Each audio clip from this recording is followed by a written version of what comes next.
ఏపీలో కూటమి ప్రభుత్వ కొలువుదీరిన వేళ అసెంబ్లీ స్పీకర్గా టీడీపీ సీనియర్ నేత మాజీ మంత్రి అయ్యన్న పాత్రుడు ఎన్నికయ్యారు. ఇలా సభాపతిగా ఎన్నికైనప్పటి నుంచి తన మార్కు చూపించే ప్రయత్నం చేస్తున్నారనే కామెంట్లు వినిపిస్తున్నాయి. హుందాగా ముందుకు వెళ్తూనే పొరపాట్లు జరిగితే తన పరభేదం లేకుండా కోటింగ్ ఇచ్చేస్తున్నారని అంటున్నారు. ఈ క్రమంలో ఇప్పటికే అసెంబ్లీ క్యాంటీన్లో ఎమ్మెల్యేలకు పెట్టే ఫుడ్ పై అయ్యన్న ఇటీవల సీరియస్ గా స్పందించిన సంగతి తెలిసిందే.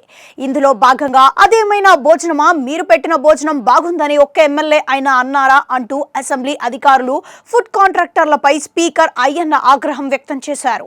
ఇదే సమయంలో అసెంబ్లీలోకి ఎమ్మెల్యేలతో పాటు వారి అనుచరులు వస్తున్నారనే విషయంపైన ఇటీవల స్పందించారు. అనుచరులకు నియంత్రించాలంటూ సున్నితంగా సూచించారు.